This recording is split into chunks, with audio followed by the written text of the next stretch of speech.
Bismillahirrahmanirrahim. Assalamualaikum warahmatullahi wabarakatuh.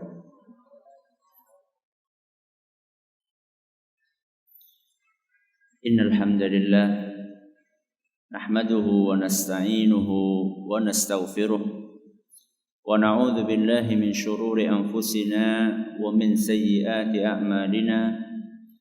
May yahdihillahu fala mudilla lahu ومن يضلل فلا هادي له وأشهد أن لا إله إلا الله وحده لا شريك له وأشهد أن محمدا عبده ورسوله يا أيها الذين آمنوا اتقوا الله حق تقاته ولا تموتن إلا وأنتم مسلمون يا أيها الناس اتقوا ربكم الذي خلقكم من نفس واحدة وخلق منها زوجها وبث منهما رجالا كثيرا ونساء واتقوا الله الذي تساءلون به والأرحام إن الله كان عليكم رقيبا يا أيها الذين آمنوا اتقوا الله وقولوا قولا سديدا يصلح لكم أعمالكم ويغفر لكم ذنوبكم ومن يطع الله ورسوله فقد فاز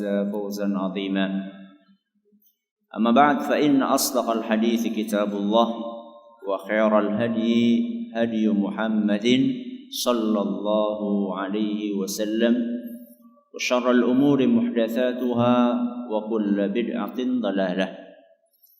Kita panjatkan puja dan puji syukur kehadirat Allah Tabaraka wa Ta'ala. Pada kesempatan pagi menjelang siang yang berbahagia kali ini, kita kembali diberi kekuatan, kesehatan, hidayah serta taufik dari Allah Jalla wa Ala, sehingga kita bisa kembali menghadiri pengajian rutin Ahad kedua di Masjid Agung Baitus Salam Purwokerto ini. Kita berharap semoga Allah Tabaraka wa Ta'ala berkenan untuk melimpahkan kepada kita semuanya ilmu yang bermanfaat, sehingga bisa kita amalkan sebagai bekal untuk menghadap kepada Allah Jalla wa Ala. Amin ya rabbal alamin. Salat dan salam semoga senantiasa tercurahkan kepada junjungan kita Nabi besar Muhammad sallallahu alaihi wasallam, kepada para sahabatnya, keluarganya dan umatnya yang setia mengikuti tuntunannya hingga di akhir nanti. Para hadirin dan hadirat sekalian yang kami hormati, dan juga segenap pendengar Radio Insani di Purbalingga, di Purwokerto, di Banjarnegara, di Banyumas dan sekitarnya. Para pendengar Radio Roja di Jakarta, di Bandung, di Lampung, dimanapun Anda berada. Serta para pemirsa Yufid TV yang semoga senantiasa dirahmati oleh Allah. Pada kesempatan yang berbahagia kali ini, kita akan melanjutkan tentang fikih sirah Nabi sallallahu alaihi wasallam, yang saat ini kita memasuki silsilah nomor 2, yang akan kita awali dengan membahas tema yang berjudul nasab Nabi sallallahu alaihi wasallam. Sebelum kita berpanjang lebar berbicara tentang nasab Nabi SAW, saya ingin bertanya, apa artinya nasab?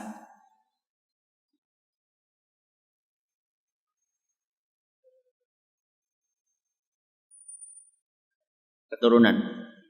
Keturunan gimana maksudnya? Keturunan gimana maksudnya? Betul, nasab keturunan, tapi keturunan yang apa maksudnya?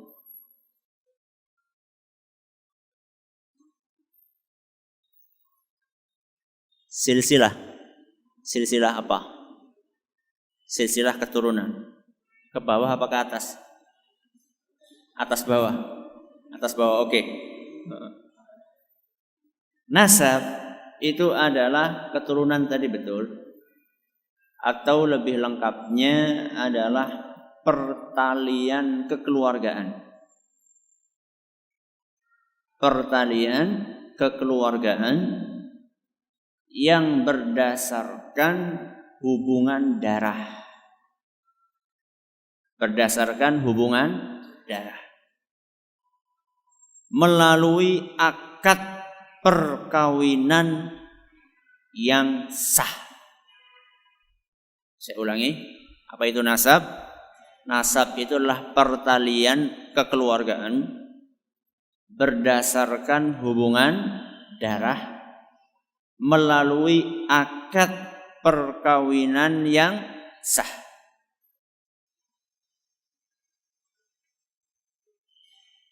Apa ada anaknya seseorang yang dikatakan anak fulan tapi tidak dikatakan nasab? Ada enggak? Ada. Kalau hasil perbuatan zina. Ada istilah apa? LKMD. Apa? Apa LKMD? L-nya apa? Oh, lamaran keri matang disit. Astagfirullahaladzim. Ada enggak? Ada, ya, ada. Naudzubillahi min dzalik. Kalau seperti ini, walaupun ini anaknya ini artinya anak biologisnya, tapi tidak boleh dinasabkan, alias tidak boleh dibinkan. Bin, nggak boleh ini bin anu. Nah, anu maksudnya bapaknya yang hasil hubungan zina itu. Itu secara biologis mungkin bisa dibuktikan anaknya, tapi tidak boleh dinasabkan. Berarti nasab itu harus melalui akad apa tadi? Perkawinan yang sah. Penting nggak mengetahui nasab? Penting enggak? Penting. Pentingnya apa?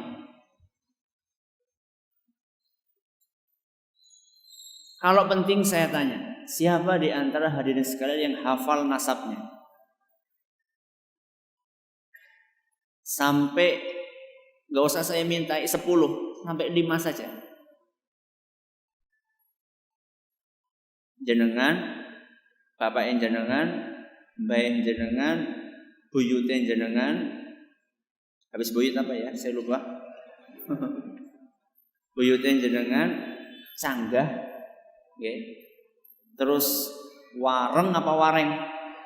Wareng, terus udeg-udeg, gantung siwur, sama grepak sente.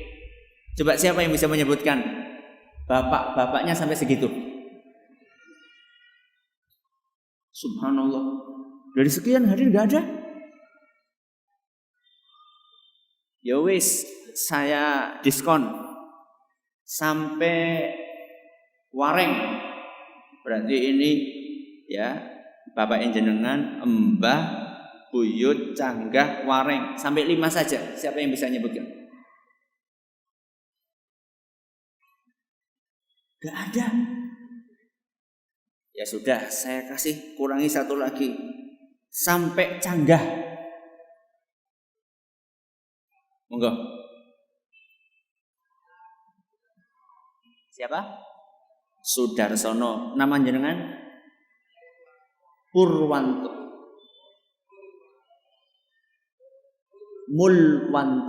Mulwanto bin Sudarsono bin siapa? Musa. Rusa bin Ahmad Sudi bin Ahmad Zailani. Wis, alhamdulillah. Ini berarti paling pol lagi prestasinya ini. Sampai 5. Mungkin ada yang lain? Ya. Nama jenengan? Ya Abdul Hakim bin Munifuddin Muslihuddin bin Ali Musawi bin Tirta Kita Wancana, terus bin Asma Diba. Tambah 1 lagi? Enggak. Subhanallah. Saya juga sama. Paling saya juga sampai segitu aja hafalnya. Zain bin Zaini Muhayyad bin Kartameja bin Kartamenawi, malah saya lebih dari hafalnya cuma sampai situ saja. Ini menunjukkan apa? Menunjukkan sesuatu yang penting tapi kurang kita perhatikan. Penting tapi kurang kita perhatikan. Beda dengan orang-orang Arab. Kalau orang-orang Arab, mereka itu sangat memperhatikan nasab. Bahkan nanti kita akan kenal bahwa Nabi SAW nasabnya itu jelas sampai kakek nomor 21. Kalau tadi kita sampai berapa? 5 sudah angkat tangan. Ini Nabi SAW sampai kakek nomor 21 beliau apa? Sedangkan kita sampai 5 pun cuma berapa orang yang bisa menyebutkan. Ustaz, apa sih gunanya seperti? Oh, penting. Pentingnya apa? Di antara urgensi mengetahui nasab adalah menciptakan kondisi psikologis dalam hati. Biasanya orang-orang yang terhormat itu biasanya adalah orang-orang yang jelas apanya? Nasabnya. Tapi kalau nasabnya tidak jelas, seringkali orang itu pasti akan mengalami masalah besar di dalam pertumbuhan kepribadiannya. Kok si anaknya siapa? Embu, wah sudah. Apalagi anak itu masih kecil di sekolahan. Sering ada anak-anak yang diolok-olok oleh temannya karena bapaknya orang genah. Bahkan ada sebagian orang bapaknya itu hasil undian. Undian menentukan apa? Bapak. Ini kejadian nyata. Kejadian nyata di salah satu desa. Ada seorang wanita yang istilahnya la taruddu yadala misin. Wanita yang tidak pernah menolak tangan yang menyentuh dia. Alias pergaulan bebas. Siapapun yang datang dilayani sama dia. Yang datang banyak, diceritakan sampai 10 orang. Akhirnya karena terlalu sering diserang, akhirnya hamil. Hamil ini dicari sopo bapake. Di antara 10 orang itu ndak ada yang ngaku. Gue kan udah nyung ngene kok. Jadi pinggirnya udah nyung ngene kok. Akhirnya muter terus. Akhirnya kan aparatnya bingung kepriwe iki carane golek nentokaken. Apakah perlu tes DNA apa ya? Aparatnya juga karena kebingungan akhirnya dia cari jalan pintas wis ngene diundi bae. Jenenge sapa bae masukkan dikocok tok. Lung sing metu sapa? Nah, gue bapak kayak gue. Boleh enggak kayak gini? Ya enggak boleh jelas. Kok bisa-bisane anak itu hasil apa? Undian. Ya. Jadi kalau orang-orang Arab dahulu mereka luar biasa. Kenapa? Karena ada kondisi psikologis yang akan terbangun ketika nasab seseorang jelas. Ini yang pertama. Yang kedua, di antara urgensi pentingnya mengetahui nasab adalah untuk memperjelas kemahroman. Memperjelas apa? Mahram.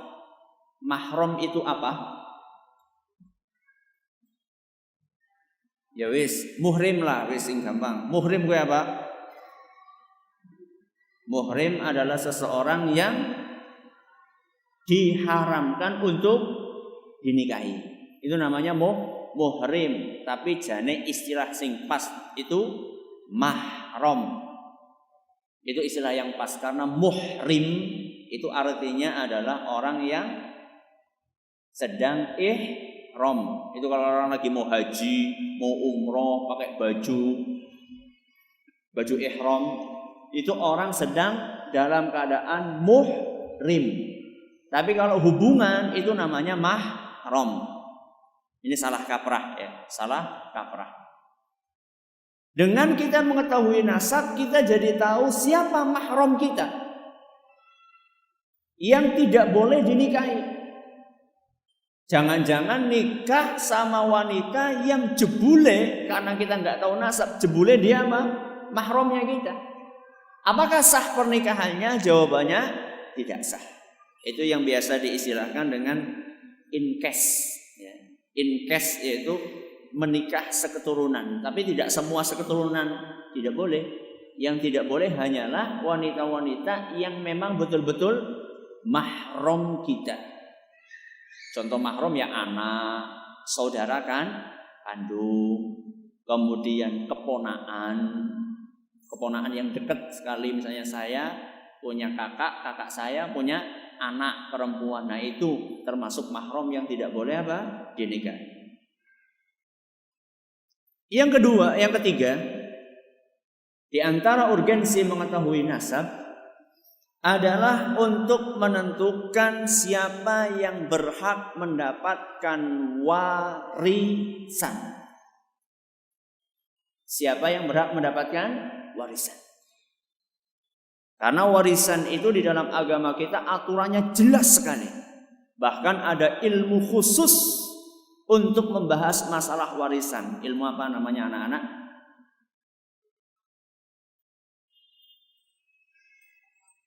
Ilmu untuk warisan, ngatur warisan, ilmu apa namanya?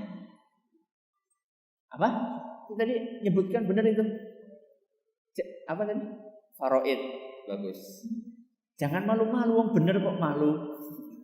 Ilmu faraid khusus untuk bahas masalah warisan. Jadi jelas sekali siapa yang berhak, siapa yang tidak. Yang berhak dapatnya setengah atau sepertiga atau seperempat. Itu semuanya dibangun di atas mengetahui nasab. Ini yang ketiga. Yang keempat, di antara pentingnya mengetahui nasab adalah untuk saling membantu di antara kerabat. Kalau ada saling membantu di antara kerabat, maka dengan izin Allah Subhanahu wa ta'ala tidak ada lagi anak terlantar yang tidak diketahui siapa keluarganya. Coba sekarang jenengan lihat di jalan-jalan, masih ada nggak anak gelandangan? Ada. Masih ada nggak anak jalanan? Masih. Bisa jadi anak jalanan yang kita lihat di jalan itu, yang lagi duduk di perempatan dan kita naik sedan, bisa jadi itu adalah siapa? Kerabat kita. Kerabat satu canggah, atau kerabat satu buyut, atau kerabat satu udek-udek. Bisa jadi seperti itu. Atau bahkan bisa jadi gubuk reot, di sampingnya ada perusahaan besar. Ternyata penghuni gubuk reot tersebut kalau diruntut-runtut itu adalah anak satu buyut atau apa, cucu satu buyut misalnya. Bisa jadi seperti itu. Ini diantara urgensi mengetahui nasab. Bagaimana cara kita mengetahui nasab? Cara mengetahui nasab antara lain adalah dengan cara perkawinan yang sah. Untuk mengetahui nasab dengan perkawinan yang sah. Alhamdulillah di negeri kita ada pencatatan, ada capil, ada pencatatan sipil. Dari situlah kita bisa mendapatkan dokumentasi apakah ini anaknya atau tidak. Kalau memang itu hasil perkawinan yang sah, dan sebelum kawin wanita tersebut belum hamil alias dalam keadaan suci, maka anak yang terlahir harus diterima sebagai anaknya. Kecuali seandainya ketika nikah si wanita sudah apa? Sudah hamil. Kan ada orang nikah, tahu-tahu baru nikah 5 bulan yang lalu, setelah 5 bulan anaknya wis lahiran. Itu kan menimbulkan kecurigaan.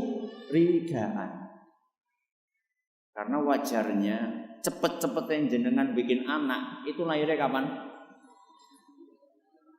9 bulan?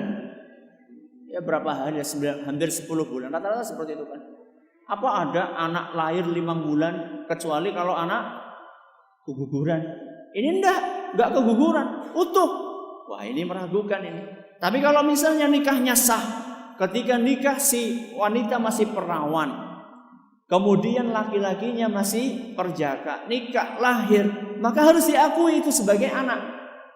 Walaupun mungkin warnanya beda. Warna apa nih? Kulitnya. Warna kulitnya beda. Mungkin enggak? Mungkin. Bapak ireng, ibune ireng, anaknya nah ireng ya genah gue, anaknya jelas gue. Bapak ireng, anaknya ireng, bapaknya ireng, ibune ireng, anaknya putih. Bisa jadi yang ragu itulah bapaknya. Yang anaknya siapa? Nyong ireng dan anakku putih. Itu pernah kejadian pada zaman Nabi Sallallahu Alaihi Wasallam. Ada seorang Arab datang kepada Nabi Sallallahu Alaihi Wasallam dan mengeluhkan anaknya yang beda warna. Akhirnya si bapak itu menuduh istrinya bahwa istrinya ini sudah berselingkuh. Itu anakku ini, anakku orang gagah kayak gini. Mending kalau ganteng ya. Nyong ganteng kayak anakku elek, jangan kayak gitu. Akhirnya oleh Nabi SAW ditanya. Nabi melakukan pendekatan dengan pendekatan yang bisa dipahami oleh orang Arab Badui. Nabi SAW bertanya, apakah kamu punya onta? Iya wahai Nabi, saya punya onta. Di antara onta-onta itu warnanya apa saja? Macam-macam wahai Nabi. Ada yang abu-abu, ada yang coklat, ada yang merah, dan seterusnya. Di antara orang tuanya onta yang abu-abu itu ada enggak anaknya keluar warnanya merah? Bapak ibune, maksudnya bapak onta sama ibu onta. Ya. Bapak onta, bapaknya warnanya abu-abu, ibune warnanya abu-abu. Ada enggak dari yang warnanya abu-abu hasil pernikahan antara dua onta abu-abu itu? Ada enggak yang lahir anaknya warnanya merah? Kata orang Arab Badui itu, ada wahai Nabi. Kok bisa? Kok bisa? Orang Arab itu karena dia adalah kesehariannya menggembala onta, dia langsung bisa menjawab, ya Rasulullah, la'allaha nasa'atha irq. Wahai Nabi SAW, mungkin karena dulu mbah-mbahnya itu ada yang warnanya merah. Memang bapaknya abu-abu, ibunya abu-abu. Kok anaknya merah? Ya mungkin saja wahai Nabi. Mungkin dulu kakeknya itu atau buyutnya atau canggahnya onta itu tadi ada yang warnanya merah. Ada sedikit gen yang menurun kepada cucunya si onta tadi. Oh gitu ya, iya. Kata Nabi SAW, ya sama saja. Bukan berarti sama Anda kayak onta, bukan. Maksudnya sama saja ada peluang bahwa anak Anda itu warnanya menjadi berbeda dengan orang tuanya karena mungkin di antara kakek-kakeknya Anda itu ada yang warnanya seperti anak Anda. Maka jangan buru-buru menolak nasab. Ya. Kalau memang betul-betul itu pernikahan sah, walaupun berbeda, berbeda. Ini adalah cara yang pertama adalah dengan mengetahui apa? Mengetahui pernikahan yang sah. Yang kedua, di antara cara mengetahui nasab adalah dengan metode yang diistilahkan dengan al-qiyafah. Al-qiyafah. Al-qiyafah itu apa Ustaz? Dengan melihat ciri-ciri jasmani anak. Kemiripan si anak dengan siapa? Orang tuanya. Biasane ya, enggak mesti. Nek bapaknya rambutnya lurus, anaknya biasanya lurus. Biasanya seperti itu. Nek bapake irunge mancung menjabat, ya biasanya anaknya melu mancung. Nek bapake irunge mancung menjero, ya biasanya anaknya melu mancung menjero. Itu namanya menilai dari ciri-ciri jasmaniah. Dan itu dari zaman Nabi itu sudah dikenal. Makanya pernah ada seorang sahabat yang diragukan nasabnya, dipanggil seorang ahli qiyafah, dilihat dari bentuk jari-jari kakinya. Jadi ketika malam-malam anak yang diragukan nasabnya itu tidur bareng sama bapaknya, telapak kakinya berdampingan kayak gini. Seorang ahli itu langsung, wah, iki mesti anaknya iki. Soalnya dari gurat-guratnya, dari bentuknya mirip. Makanya coba anak nanti pulang lihat jempolnya bapaknya. Ya nggak tahu saya itu ahli qiyafah, itu betul-betul itu ada ilmunya itu, ada ilmunya. Itu dari ciri fisik yang biasa disebutkan al-qiyafah. Pernah ada kejadian nyata. Suami istri datang ke rumah saya dari sebuah kota di Indonesia. Bapaknya ini sudah sepuh sekali. Sama istri, sama anak-anaknya yang masih kecil-kecil, masih di SD. Bapaknya mungkin sekitar usia 60 tahun. Saya tanya, datang ngobrol, saya tanya, "Nun sewu Pak, ini cucu ya?" "Enggak, ini anak saya." "Loh, kok bisa?" Dia dengan usianya 60, anaknya masih SD. Ceritanya gimana? Ceritanya gini, Ustaz. Saya nikah dengan istri pertama saya. Lahirlah satu anak. Belum lahir. Saya nikah nunggu lahirnya anak sampai 30 tahun. Hampir putus asa. Setelah 30 tahun hampir putus asa, saya tetap berikhtiar dengan obat herbal, dengan ini, dengan itu. Subhanallah, istri saya hamil. Ketika istri saya hamil, saya ini senangnya luar biasa. Bayangkan kalau misalnya ada orang nikah, belum dikaruniai momongan 3 tahun, 4 tahun saja sudah apa? Rasanya rumah tangga itu bagaikan sayur tanpa garam. Rasanya apa? Hambar. Ini 30 tahun bisa jangan bayangkan. Akhirnya saya di kantor, ada yang mengucapkan selamat kepada saya dan ada yang curiga sama istri saya. Yang selamat ya jelas ya, oh Masya Allah wis nunggu 30 tahun bisa ya, Masya Allah berhasil. Yang curiga mengatakan bagaimana?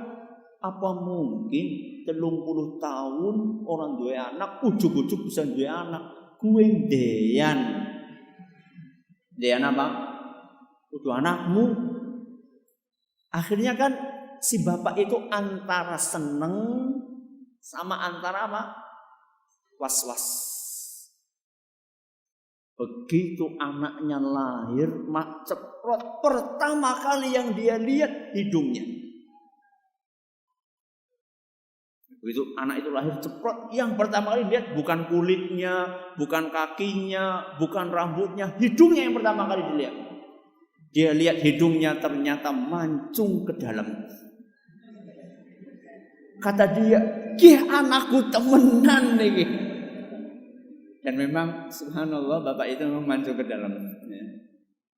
Setelah itu dia melihat anaknya kondisi senangnya luar biasa karena terbukti bahwa ini memang betul-betul produk saya gitu, bukan produknya orang lain. Ini cara yang keberapa? Yang kedua, al-qiyafah, dengan mengetahui apa? Ciri-ciri jasmaniah. Yang ketiga antara lain adalah dengan persaksian. Dengan persaksian. Biasanya ini yang tahu mbah-mbah ini ya. Makanya jenengan mumpung jenengan masih punya mbah, datangi mbah-mbahnya. Mbah, saya sih keluarganya mana saja. Tanya, oh kamu keluarganya dari ibu kamu sana. Itu penting. Maaf, banyak di antara kita anak-anak muda itu nggak peduli. Padahal bisa jadi kita duduk di bis, di samping kita adalah saudara kita, walaupun saudara jauh. Itu akan kita ketahui kalau misalnya kita bertanya persaksian orang-orang yang bisa diterima persaksiannya. Kemudian di zaman modern ini ada sesuatu yang diistilahkan dengan tes apa tadi? DNA. Itu tes DNA bagaimana Ustaz? Apakah bisa Ustaz untuk menentukan nasab? Tes DNA itu mirip-mirip al-qiyafah, cuman dia lebih detail. Dia akan dilihat dari tipe darahnya. Tipe darah anak sama bapak, akan dilihat dari kulitnya, akan dilihat dari ciri wajahnya, penyakit keturunannya, kemampuan reproduksi dan lain sebagainya. Kalau memang itu terbukti secara DNA, apakah itu bisa dikatakan nasab? Jawabannya belum tentu. Belum tentu. Kenapa belum tentu? Padahal para ahli mengatakan bisa dipastikan 99,9 bahwa ini adalah anaknya ini. Kenapa belum bisa kita pastikan bisa dinasabkan? Kenapa? Apa? Belum. Bukan. Apa? Betul. Karena belum tentu hasil pernikahan sah. DNA itu adalah membuktikan adanya hubungan biologis. Tapi belum tentu ini adalah hasil pernikahan. Memang ini sama, tapi jebule hasil perzinahan. Maka tidak bisa dinasabkan.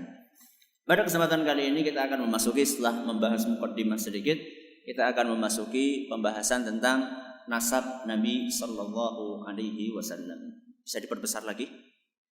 Itu sudah pol besarnya ya? Pol udah. Mundur coba. Terus. Ya, mundur. Op. Oh, ini udah ya. Ini udah paling panjang ini.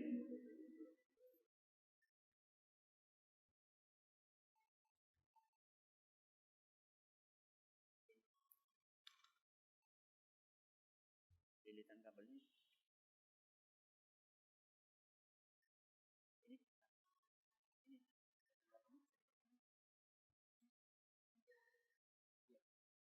Ini polin. Oh, ya, pol. Siapa di antara jamaah sekalian yang bisa menyebutkan bapaknya Nabi? Bapaknya Nabi siapa? Abdullah. Kakeknya Abdul Muttalib. Atasnya lagi Hashim. Masya Allah, alhamdulillah, senang saya ini. Terus siapa? Abdul Manaf. Terus kok anak-anak kecil lebih pintar dari bapak-bapaknya? Ya wong anu sinau Ustaz ya pintar, mulane sinau sih. Terus habis Abdul Manaf siapa? Siapa? Qusay bin siapa lagi? Kilab bin Murrah bin macet. Wah si atuh, kinameh si atuh. Bin Ka'ab, betul. Bin Lu'ay. Wah santri ya. Bin ini baru dapat setengah ini, belum 22 ini. Ya, sekarang kita saksikan nasabnya Nabi Sallallahu Alaihi Wasallam. Wah, nggak kelihatan nggak? Ya, namanya siapa? Pertama adalah Muhammad Sallallahu Alaihi Wasallam. Bapaknya Nabi Muhammad siapa? Abdullah. Berarti Muhammad bin Abdullah. Bapaknya Abdullah siapa? Abdul Muttalib. Abdul Muttalib ini adalah yang menggali kembali sumur Zam-Zam. Yang menggali kembali sumur Zam-Zam. Loh, yang menggali kan ibunya Ismail. Siapa ibunya Ismail? Hajar. Ya, ibunya Ismail, Nabi Ismail adalah Hajar. Yang menggali kan Hajar, Ustaz. Betul, yang menggali adalah Hajar. Tapi setelah zamannya Hajar, sumur itu ketutup. Ya, sumur itu ketutup dan selama sekian dekade itu nggak ada yang tahu di situ ada sumur Zam-Zam. Yang menggali kembali itu siapa? Abdul Muttalib melalui mimpi. Dia mimpi bahwasanya ada di suatu tempat ada sumur digali, ternyata keluarlah Zam-Zam. Kemudian bapaknya Abdul Muttalib siapa tadi? Hashim. Berarti Muhammad bin Abdullah bin Abdul Muttalib bin Hashim. Hashim ini adalah orang yang pertama kali mempelopori rihlatash syita'i was saif. Apa rihlatash syita'i was saif?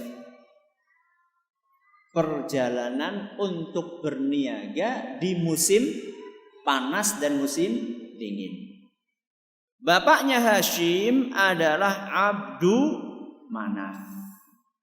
Namanya adalah Abdu Manaf. Atau yang biasa diistilahkan orang Abdi Manaf. Ya. Kemudian di atasnya Abdu Manaf ada seorang namanya Qusay. Namanya siapa? Qusay. Qusay ini adalah orang yang mengumpulkan orang-orang Quraisy. Jadi sebelumnya kaum Quraisy itu berpencar-pencar. Yang mengumpulkan mereka, menyatukan mereka seorang namanya Qusay. Makanya Qusay ini memiliki kedudukan yang sangat istimewa di hati orang-orang Quraisy. Sampai-sampai orang-orang Quraisy pernah mengatakan kepada Nabi kita Muhammad sallallahu alaihi wasallam, ib'ats lana Qusayyan kana syaikha sidqin fa in syahida laka ittaba'nak. Wahai Muhammad, kami mau ikut agama kamu, tapi syaratnya bangkitkan kembali Qusay supaya bersaksi bahwa kamu itu jujur. Mungkin enggak? Wis urip masa kon, wis mati masa kon urip maning. Itu saking apa? Saking besarnya, tingginya kedudukan Qusay di hatinya orang-orang Quraisy, karena Qusay ini adalah orang yang menyatukan kaum Quraisy. Di atasnya Qusay, bapaknya Qusay adalah Kilab. Kilab berarti Qusay bin Kilab. Bin siapa lagi? Bin Murrah. Bin Murrah. Terus bin Ka'ab. Bin Ka'ab. Selanjutnya bin Lu'ay. Sampai ke tengah itu masih kelihatan tulisannya? Masih kelihatan? Jelas gak? Jelas. Yang gak pakai kacamata tetap jelas ya. Lu'ay. Siapa? Lu'ay. Bapaknya Lu'ay Ghalib bin Ghalib. Terus bin Fihr. Bin Fihr. Bapaknya lagi bin Malik. Bin Malik. Bapaknya Malik bin An-Nadhr. Bin An-Nadhr. An-Nadhr. Baru tadi yang disebutkan bin Kinanah.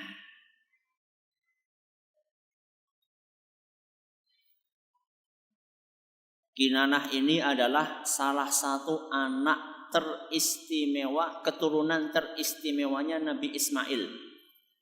Makanya Nabi SAW dalam hadis riwayat Muslim pernah bersabda, Innallaha astafa Kinanata min waladi Ismail. Sesungguhnya Allah Subhanahu wa ta'ala memilih Kinanah dari keturunannya Nabi Ismail. Jadi dari sekian keturunannya Nabi Ismail, yang paling istimewa adalah seorang namanya siapa? Kinanah. Kemudian kata Nabi SAW, wastafa Quraisyan min Kinanah. Dan Allah Subhanahu wa ta'ala memilih Quraisy dari keturunannya Kinanah. Berarti anak-anaknya Nabi Ismail banyak, dipilih siapa? Kinanah. Kinanah punya banyak anak, dipilih oleh Allah siapa? Quraisy. Wastafa min Quraisyin Bani Hashim. Dari keturunannya Quraisy yang banyak ini, Allah memilih keturunannya Hashim. Mana Hashim? Nah itu tuh. Nomor berapa itu kalau dari bawah? 1, 2, 3, 4. Kemudian kata Nabi SAW, wastafani min Bani Hashim. Dan Nabi SAW dipilih dari Bani Hashim. Berarti kalau boleh kita katakan Nabi kita SAW itu pilihan di atas pilihan. Jadi dari Kinanah adalah pilihan dari anak-anaknya Ismail. Kemudian dari anak-anaknya Kinanah dipilihlah Quraisy. Dari anak-anaknya Quraisy dipilihlah Hashim. Dari Hashim dipilihlah Nabi kita Muhammad SAW. Berarti Nabi kita itu pilihan dari pilihan. Di atasnya Kinanah adalah seorang namanya Khuzaimah. Kinanah bin Khuzaimah.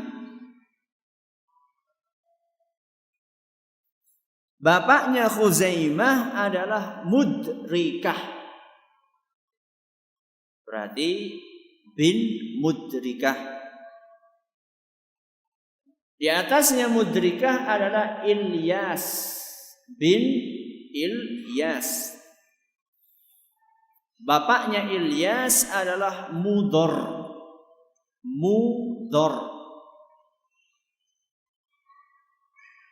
Di atasnya Mudor adalah Nizar. Ya, Nizar. Sebelum terakhir namanya Ma'ad. Nizar bin Ma'ad.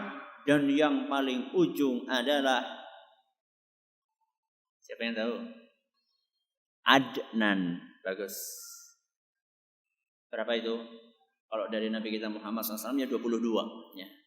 Jadi saya ulangi, Nabi SAW nasabnya adalah Muhammad bin Abdullah bin Abdul Muttalib bin Hashim bin Abdul Manaf bin Qusay bin Kilab bin Murrah bin Ka'ab bin Lu'ay bin Ghalib bin Fihr bin Malik bin An-Nadhr bin Kinanah bin Khuzaimah bin Mudrikah bin Ilyas bin Mudar bin Nizar bin Ma'ad bin Adnan. Kalau ini saya matikan, ada yang hafal? Ustaz dirapal kok. Inilah nasab Nabi kita Muhammad sallallahu alaihi wasallam.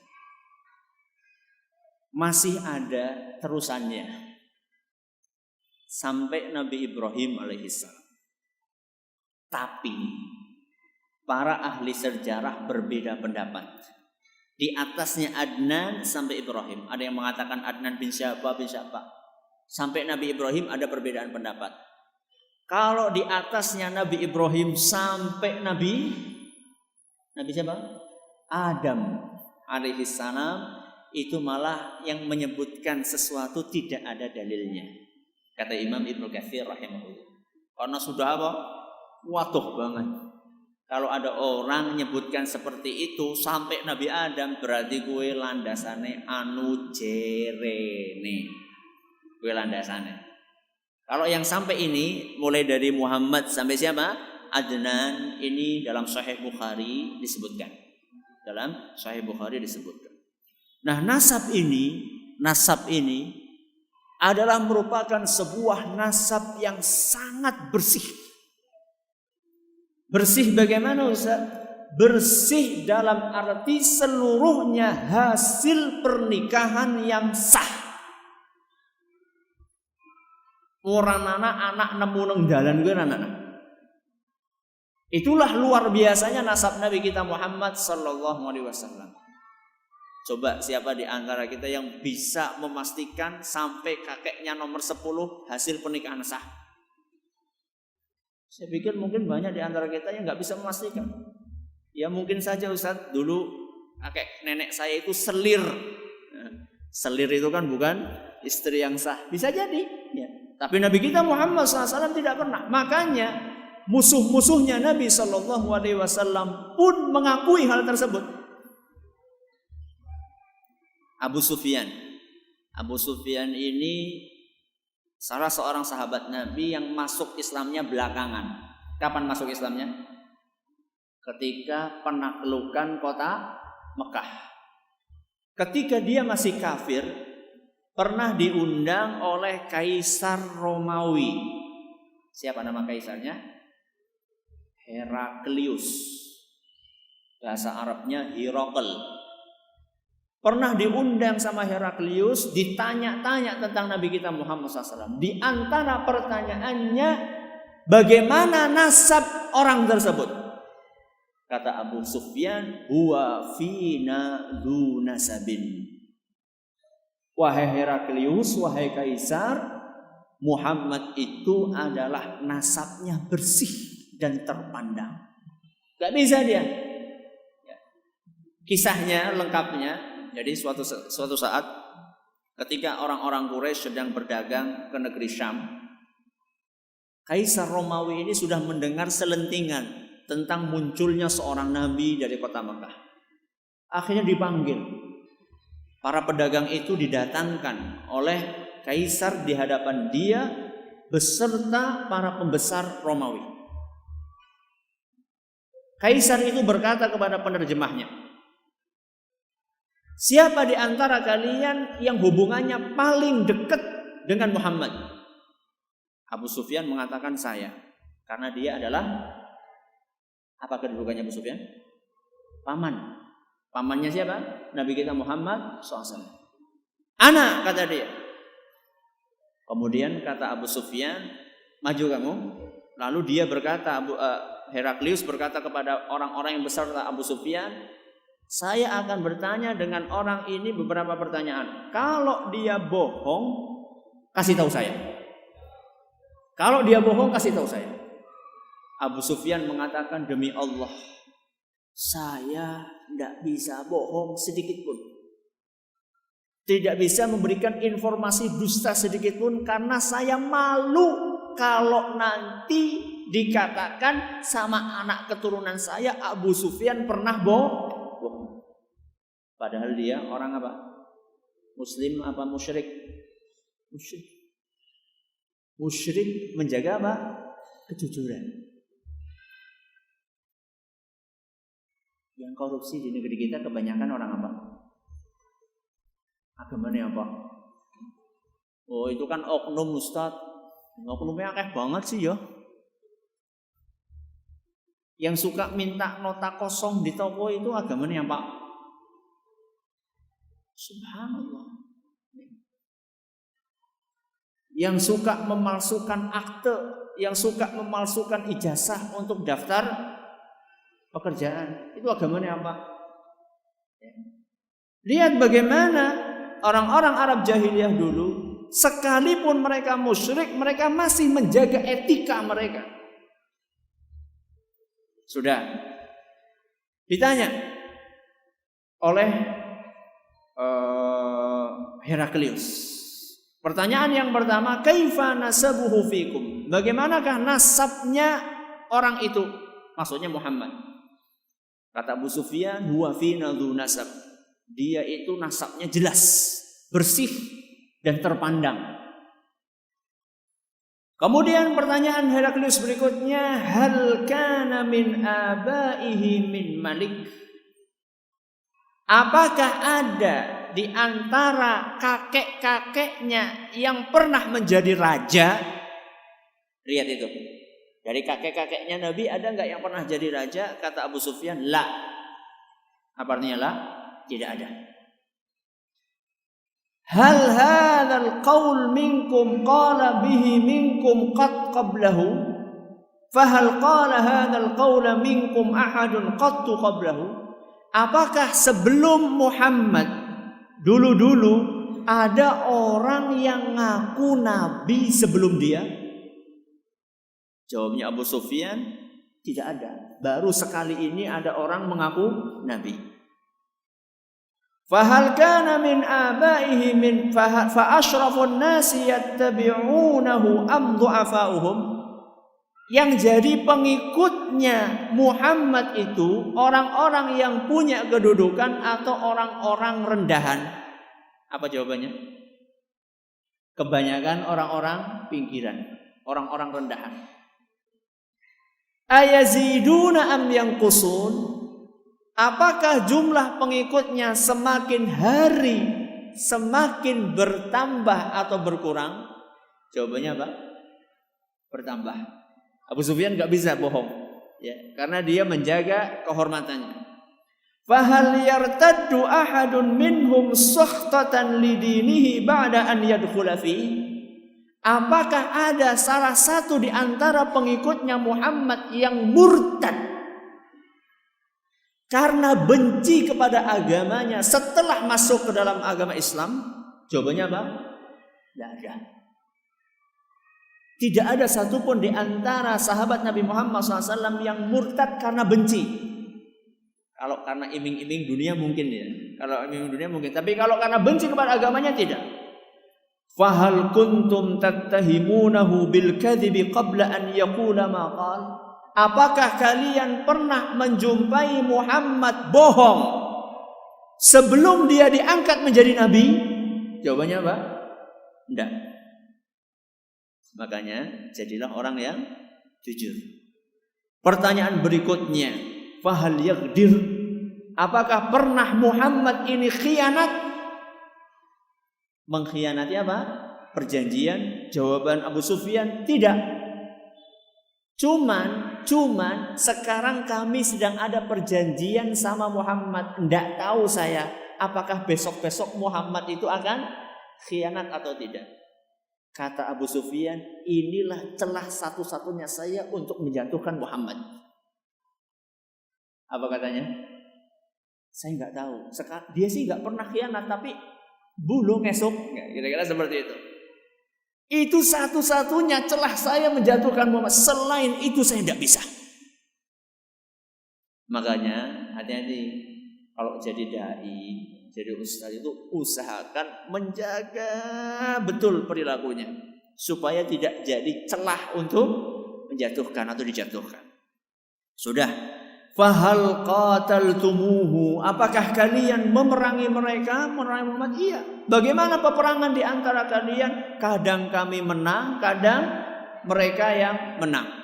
Enggak mesti kadang kami kalah atau suatu saat dia kalah. Wa madza ya'murukum? Apa yang dia ajak untuk kalian? Apa dakwah isinya? Kata dia, yaqulu u'budullaha wahdahu wa la tusyriku bihi syai'an. Yang dia ajarkan adalah sembahlah Allah dan jangan berbuat syirik. Watruku ma yaqulu aba'ukum, tinggalkan apa yang diucapkan oleh nenek moyang kalian. Wa ya'muruna bis salati waz zakati was sidqi wal afafi was silah. Dan juga Muhammad mengajak kami untuk sholat, zakat, jujur, menjaga kehormatan dan menjaga silaturahmi. Ada yang jelek enggak? Tidak ada yang jelek. Akhirnya setelah mendengarkan diskusi antara Heraklius ya, dengan Abu Sufyan, baru kemudian Heraklius menyimpulkan. Kata Heraklius, tadi saya tanya kepada Abu Sufyan bahwasanya dia Muhammad itu adalah orang yang punya kedudukan. Kemudian dia menjawabnya betul. Heraklius mengatakan para nabi itu rata-rata adalah orang yang punya nasab yang baik. Berarti ini menguatkan Muhammad nabi atau bukan? Menguatkan. Terus kata Heraklius, tadi saya tanya, apakah ada di antara bapak-bapaknya yang menjadi raja? Kalian katakan tidak ada bapaknya yang menjadi raja. Kalau seperti itu berarti memang betul-betul dia nabi. Karena kalau seandainya ada bapaknya raja, mungkin akan dikatakan, oh ini ingin mengembalikan kekuasaan siapa? Bapaknya. Tadi saya tanya sama kamu, apakah ada sebelum Muhammad ini orang yang mengaku menjadi nabi? Jawaban kalian tidak ada. Kalau misalnya kalian katakan ada, mungkin bisa kita katakan Muhammad ini ikut-ikutan ngaku nabi. Tadi saya tanya kepada kalian, apakah yang mengikuti dia, pengikutnya itu orang-orang yang lemah atau orang-orang yang punya kedudukan tinggi? Kalian katakan orang-orang yang lemah. Kata Heraklius, iya begitulah rata-rata nabi pengikutnya adalah orang-orang kecil. Makanya jangan minder. Ya, jangan minder. Kalau misalnya dakwah lojan sing hadir puru kaya-kaya tok. Para nabi alaihi wassalatu wassalam rata-rata kebanyakan pengikutnya adalah orang-orang kecil. Kemudian kata Heraklius, wahal yaghdir, apakah dia pernah berkhianat? Kalian jawab tidak. Apakah dia pernah berdusta? Kalian jawab tidak. Seandainya sesama manusia saja tidak dusta, apalagi sama Allah. Gak mungkin orang ini dusta. Kalau sama manusia saja gak berani dusta, apalagi dusta sama siapa? Sama Allah subhanahu wa ta'ala. Kemudian kalian katakan yang diajak adalah dia mengajak untuk menyembah kepada Allah, tidak berbuat syirik, suruh sholat, suruh zakat, suruh jujur, suruh ini dan semuanya, dan itu adalah merupakan dakwahnya Nabi. Seandainya apa yang kalian katakan itu benar, fasayamliku mawdi'a qadamayya hataini. Seandainya apa yang dikatakan oleh Muhammad, apa yang kalian katakan tentang Muhammad itu benar, maka niscaya Muhammad akan menguasai singgasana yang sedang aku duduki saat ini. Ini prediksi dari siapa? Dan ternyata apa? Benar kejadiannya. Kata Heraklius, seandainya saya punya kesempatan, saya akan datang kepada orang tersebut dan saya akan basuh kedua telapak kakinya. Ini orang kafir, tapi apa? Apa istilahnya? Kebalikannya subjektif apa? Objektif. Orang kafir tapi objektif. Wallahu alam apakah akhirnya dia masuk Islam atau tidak? Wallahu alam. Tapi yang jelas itulah kisahnya. Terus apa Ustaz hikmahnya kita mengetahui nasabnya Nabi Sallallahu Alaihi Wasallam? Di sini saya akan bawakan 4 hikmah. Ya. Saya akan bawakan 4 hikmah mengetahui kebersihan nasibnya Nabi Sallallahu Alaihi Wasallam. Yang pertama, hikmahnya adalah agar ajakan persamaan kedudukan. Ajakan persamaan kedudukan di antara manusia dibangun di atas pondasi yang kuat. Ini hikmah yang pertama. Agar ajakan persamaan kedudukan di antara para manusia dibangun di atas pondasi yang kuat. Maksudnya bagaimana Ustaz? Saya tanya, agama kita mengenal kasta atau tidak? Tidak. Tidak ada kasta sudra, tidak ada kasta apa? Kesatria, tidak ada kasta brahmana. 3 kasta ya. Di dalam agama kita tidak dikenal. Nabi mengatakan, ya ayuhan nas, wahai para manusia, ala inna rabbakum wahidun wa inna abakum wahid. Ketahuilah bahwasanya Rabb kalian satu, Bapak kalian satu. Ala la fadla li arabiyyin ala ajamiyyin. Tidak ada keistimewaannya orang Arab di atas non-Arab. Ini yang ngomong siapa? Rasulullah SAW. Maka tidak usah minder. Panjang ngarep ketemu, ra kepenak irung ora mancung. Ya, La fadla li'arabiyyin 'ala 'ajamiyyin. Tidak ada keistimewaan orang Arab di atas orang non-Arab. Wala li'ajamiyyin 'ala arabiyyin. Sebaliknya tidak ada keistimewaan non-Arab atas orang Arab. Berarti sama. Arab dan non-Arab itu sama. Wala ahmara wal 'ala aswad.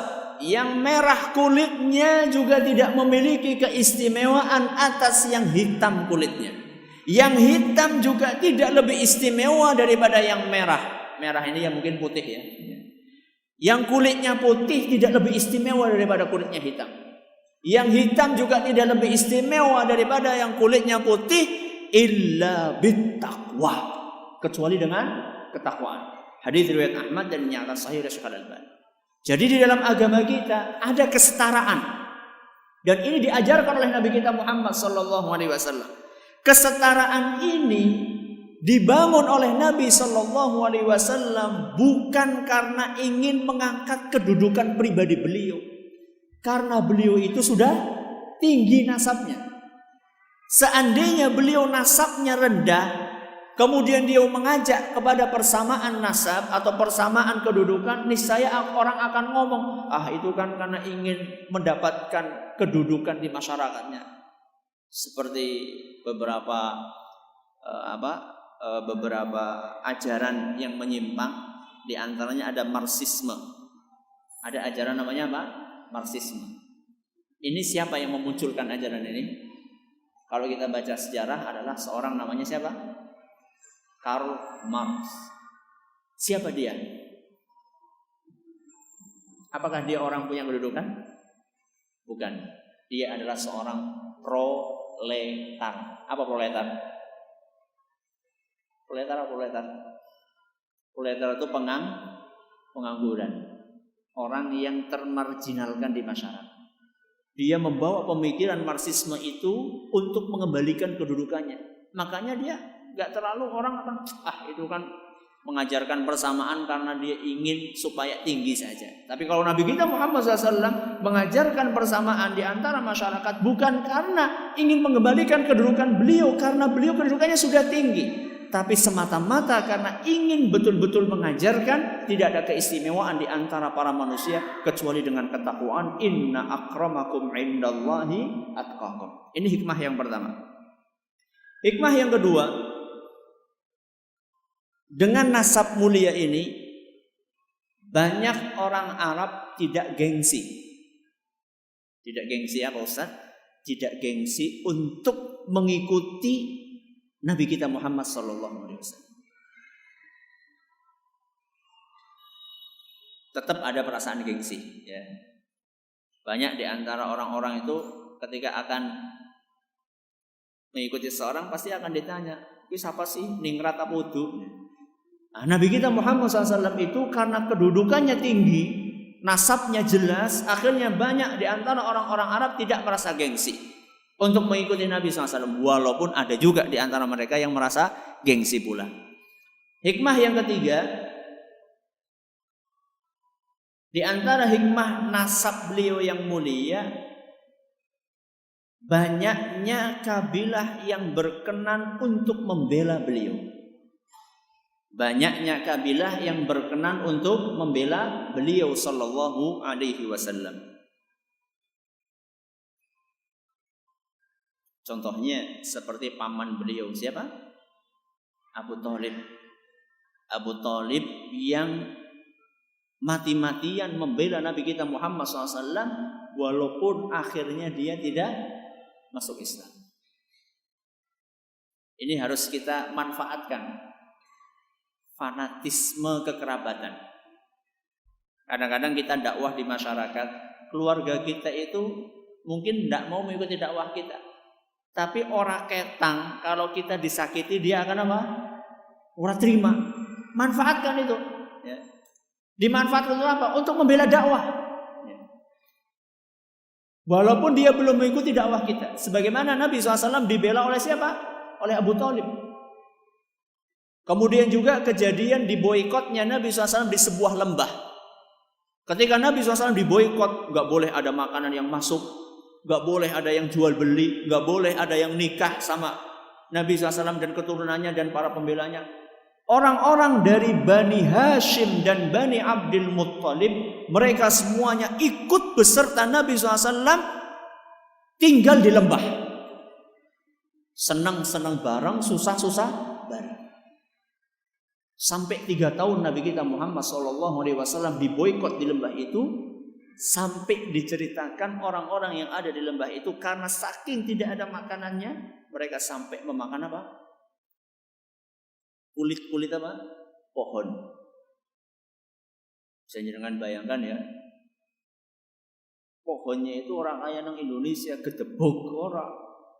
Nah dewe kan gedebok gedang kan enak itu. Isinya apa jenenge?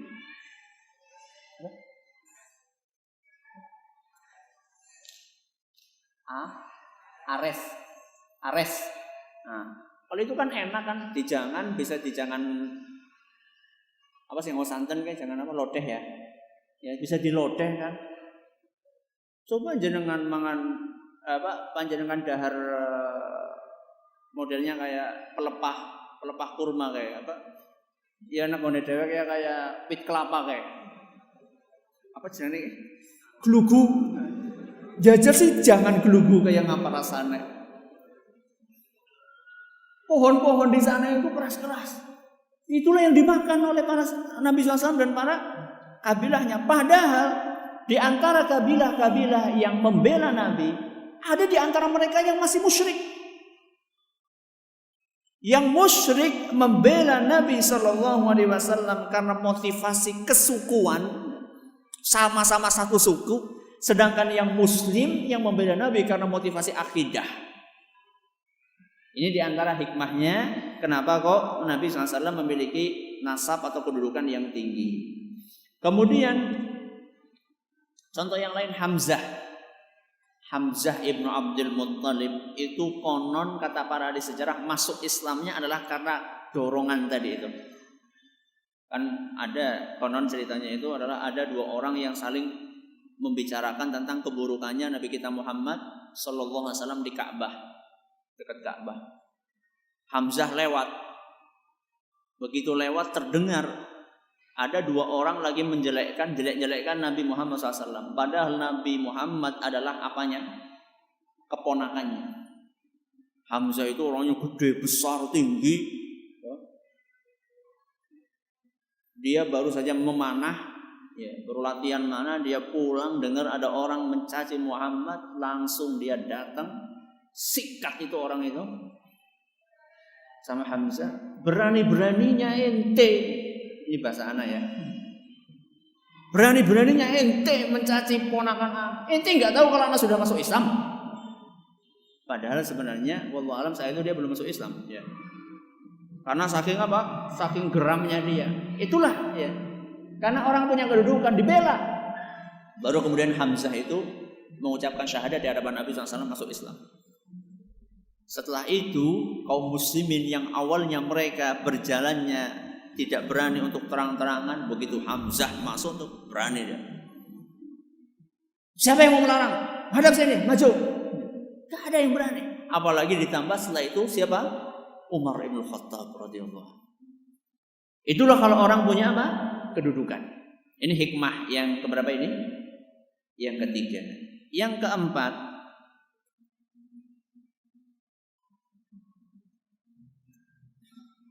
kalau bisa carilah pasangan yang punya nasab. Gak kayak Nabi ya, sulitnya deh kayak Nabi. Maksudnya carilah nasab yang jelas di dalam sebuah pernikahan. Laki-laki mencari akhwat, mencari calon ibu, carilah wanita yang nasabnya jelas. Sebaliknya, wanita mencari calon suami, carilah calon suami yang nasabnya jelas. Kenapa Ustaz? Karena efeknya kepada keturunan itu sangat terasa.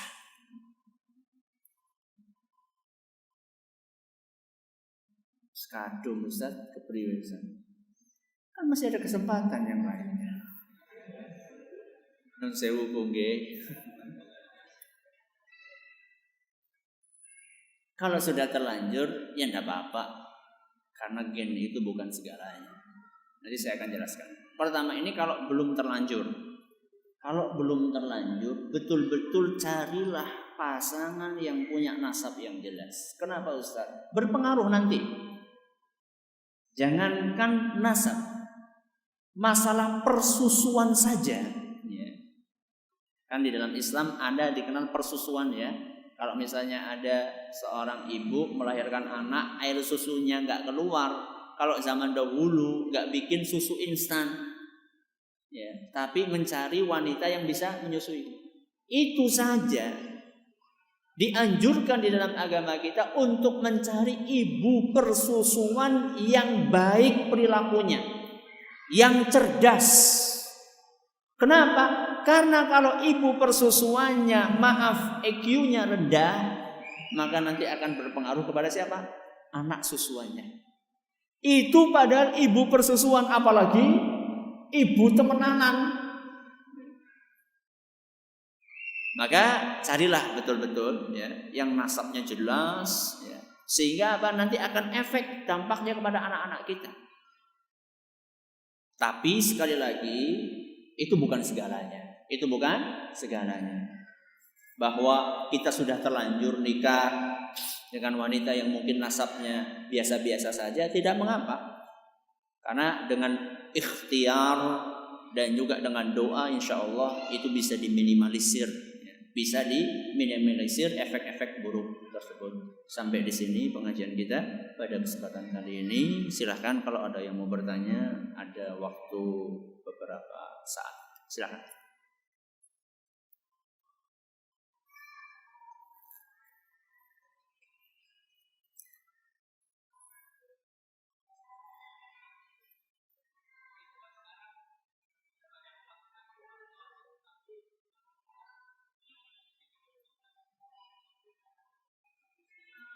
Ya.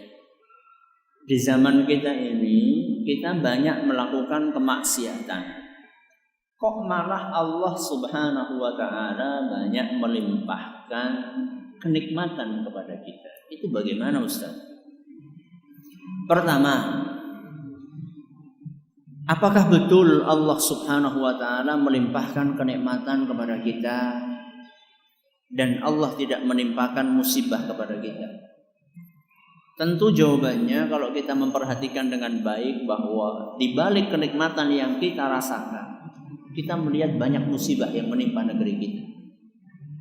Banjir, kemudian apa? Gunung meletus, kemudian apa lagi? Ada gempa dan seterusnya. Jadi tidak benar kalau misalnya sekarang itu kita melulu merasakan kenikmatan. Banyak musibah-musibah yang kita alami.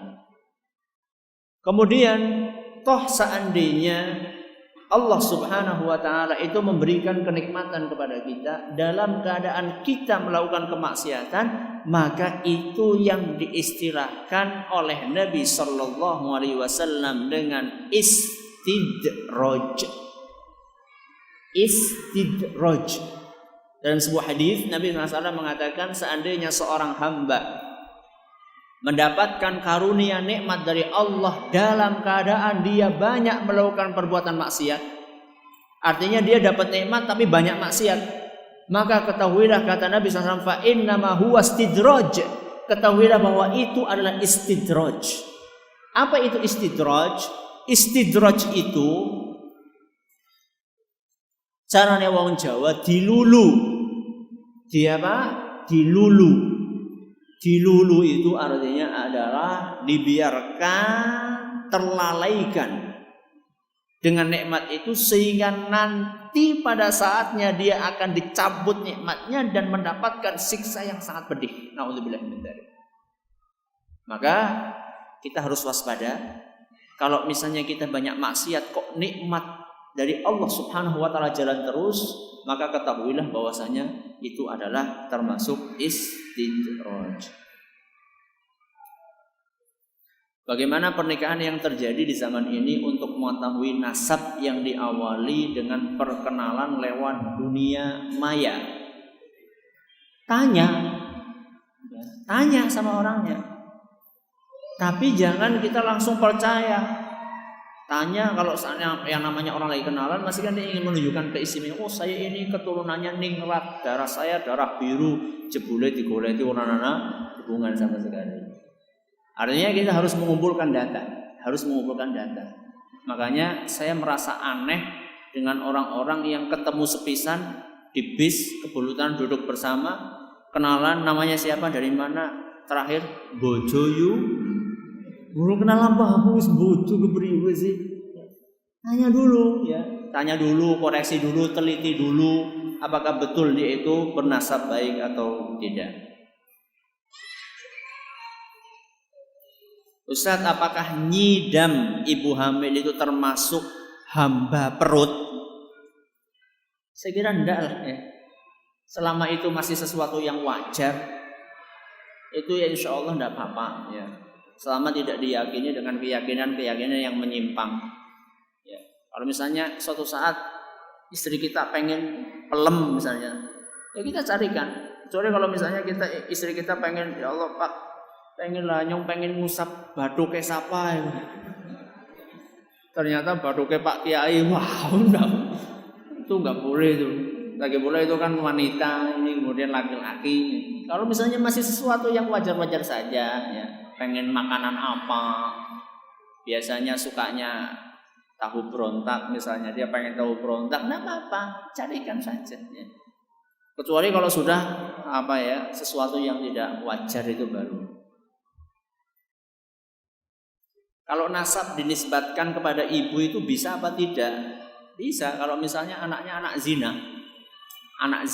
anak hasil perbuatan zina itu dinasabkan kepada ibunya.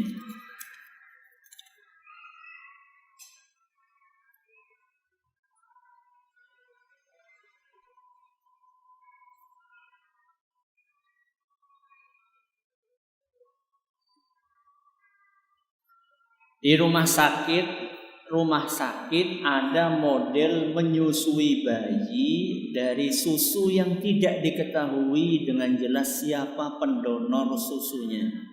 Bagaimana hukumnya jika kita tidak mengetahui siapa pemberi susu bayi kita? Hukumnya berbahaya. Makanya keluar fatwa dari para ulama kontemporer tidak bolehnya mengadakan bank susu. Bank susu beda dengan bank darah. Ya, ini bank susu. Kecuali kalau misalnya tahu persis kayak tadi persusuan, tahu persis. Karena apa? Karena nanti efeknya itu akan bercampur baur. Karena kalau persusuan itu memenuhi kriteria 5 kali susuan dan susuannya itu sampai kenyang setiap kali menyusu, itu nanti menjadi anaknya. Anak persusuan. Nanti efeknya kepada saudara-saudaranya yang lainnya akan menjadi mahram. Kalau sudah seperti itu nanti bisa jadi akan terjadi pernikahan dengan mahram ingkes yang saya katakan tadi. Dan itu sangat berbahaya. Maka kalau misalnya terpaksa sekali, kalau bisa ya pakai susu instan saja. Kalau memang terpaksa pakai susu orang lain, ya harus tahu siapa ibu yang diambil darinya susu tersebut.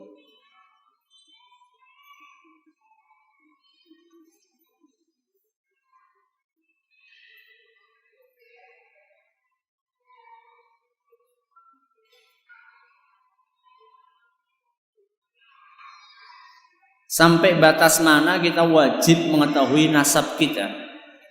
Sampai kira-kira kita bisa mengetahui dengan jelas hubungan waris, mahram dan seterusnya. Ya paling tidak kita tahulah sampai siapa? Mbah terus apa? Tadi itu mbah terus buyut terus canggah terus wareng terus udeg-udeg terus apa tadi, siwur-siwur tadi apa tadi, lupa saya nyampaikan malah lupa sendiri. Ya paling tidak kita tahu lah itu 5 atau 6 gitu lah ya. Syukur-syukur kalau misalnya kita tahu selanjutnya. Yang penting kita dengan kita mau tahu nasab, kita jadi tahu minimal itu kita mengetahui siapakah waris, ahli waris, siapakah mahram, kemudian siapakah kerabat. Itu paling tidak seperti itu.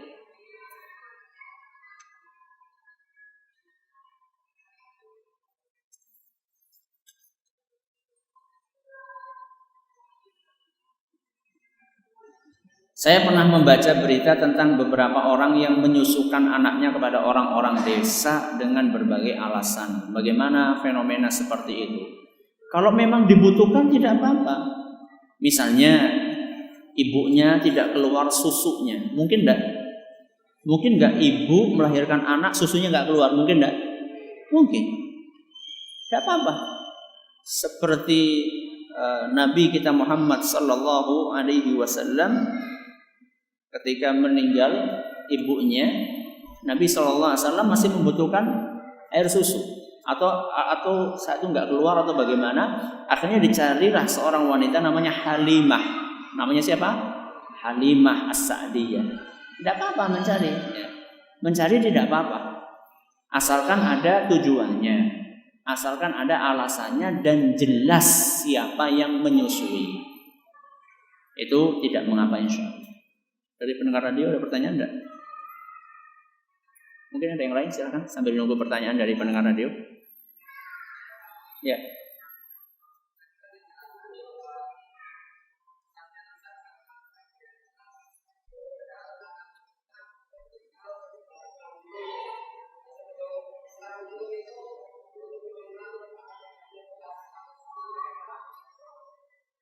Mereka juga biasa orang-orang Quraisy.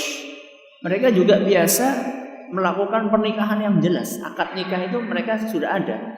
Cuman mungkin di dalam agama kita itu nanti akan ditambahi dengan saksi, ditambahi dengan wali, ditambahi dengan apa dan seterusnya. Jadi kalau sebelum adanya Nabi kita Muhammad, sebelum datangnya Nabi kita Muhammad SAW, diutusnya Nabi kita, orang Arab sudah mengenal adanya pernikahan. Sudah mengenal adanya pernikahan, walaupun ada di antara mereka yang nikahnya juga tidak jelas ada. Tapi kalau nasab Nabi kita SAW secara khusus itu bisa dibuktikan bahwa semuanya itu hasil dari pernikahan yang sah.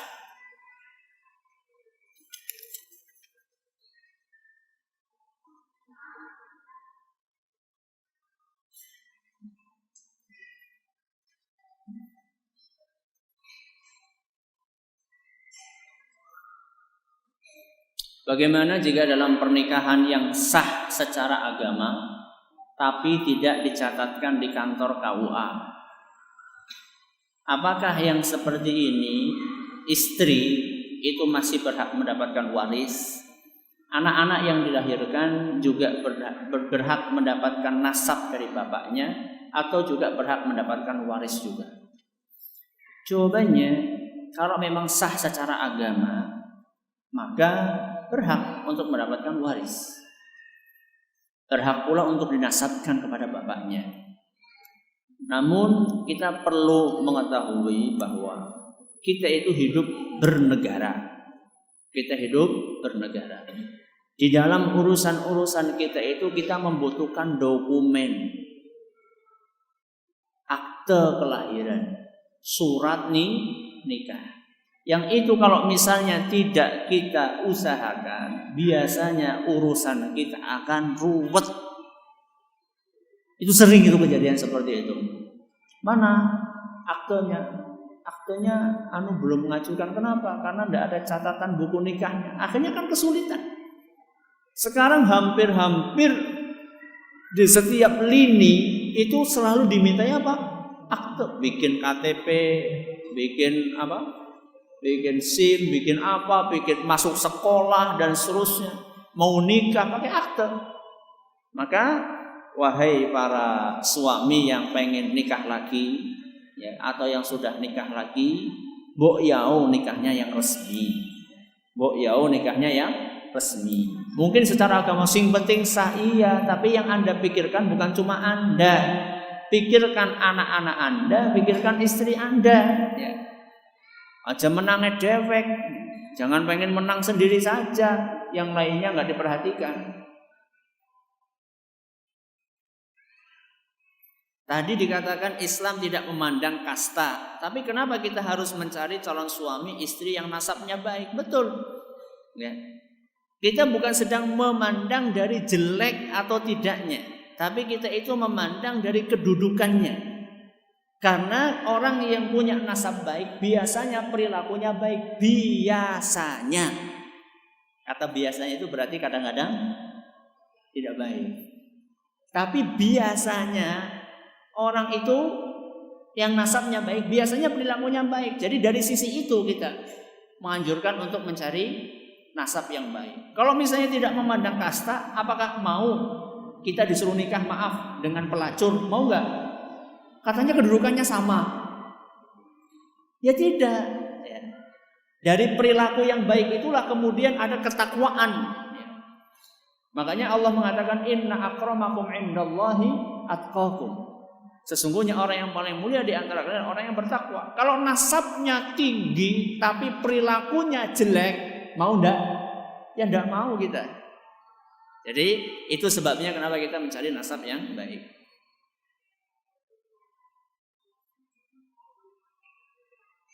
Bagaimana status pernikahan LKMD? Apakah harus diulang? Silahkan datang ke KUA, ya, dikonsultasikan sama pegawai KUA. Jangan konsultasikan sama saya bukan pegawai KUA saya.